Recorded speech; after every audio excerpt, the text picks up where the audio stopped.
رمضان. Doctor Zakir, কেউ যদি তার পরিবারের এমন কোনো সদস্যকে জাকাত দিতে চায় যে তার উপর নির্ভরশীল নয়, এমন কাউকে জাকাত দেওয়ার অনুমতি কি আছে? পরিবারের এমন সদস্যকে জাকাত দেয়া যাবে যে নির্ভরশীল নয়, এটার অনুমতি আছে। এরকম একটা হাদিস আছে সহিহ বুখারীতে, খণ্ড নম্বর 2, বুক অব জাকাত, হাদিস নাম্বার 1462। একবার নবী মুহাম্মদ সাল্লাল্লাহু আলাইহি সাল্লাম খুতবা দিচ্ছিলেন ঈদের নামাজের পরে, ঈদ উল ফিতর বা ঈদুল আজহার পরে। খুতবার সময় তিনি লোকজনকে বললেন যে দান করো, সদকা দাও, জাকাত দাও।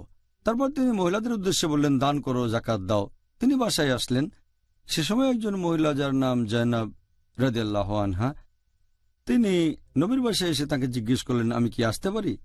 তুমি কে? তিনি বললেন, আমি জয়নাব। কোন জয়নাব? আমার স্বামীর নাম হচ্ছে ইবনে মাসুদ রাদিয়াল্লাহু আনহু। নবী বললেন, হ্যাঁ, ভেতরে আসতে পারো। তখন জয়নাব বললেন, আপনি জাকাত দিতে বলেছেন, আমিও জাকাত দেওয়ার ব্যাপারে আগ্রহী, এজন্য সোনার অলংকার দেব। তবে আমার স্বামী ইবনে মাসুদ রাদিয়াল্লাহু আনহু, তিনি বলেছেন, এখানে সবচেয়ে বড় দাবি হচ্ছে তোমার স্বামী এবং সন্তানের।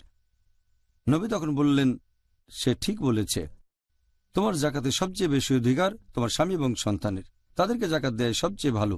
এতে প্রমাণ হয় জাকাত দিতে পারবেন পরিবারের ওই সদস্যদের যারা নির্ভরশীল নয়।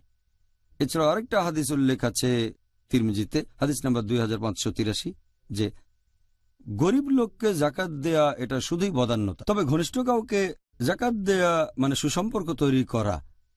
তাহলে একজন লোক তার স্ত্রীকে জাকাত দেবে না, কারণ স্ত্রী এখানে নির্ভরশীল। তবে স্ত্রী চাইলে স্বামীকে জাকাত দিতে পারবে। একইভাবে ছেলে তার মাকে জাকাত দিতে পারে না, কিন্তু মা চাইলে ছেলেকে জাকাত দিতে পারবে, কারণ ছেলে মায়ের উপর নির্ভরশীল নয়। পরিবারের লোকজন সাধারণত টাকার জন্য বাবার উপর নির্ভরশীল।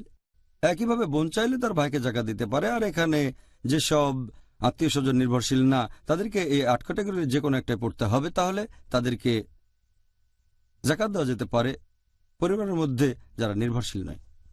জাযাকাল্লাহ খায়ের, অনেক ধন্যবাদ ডক্টর জাকির নায়েক।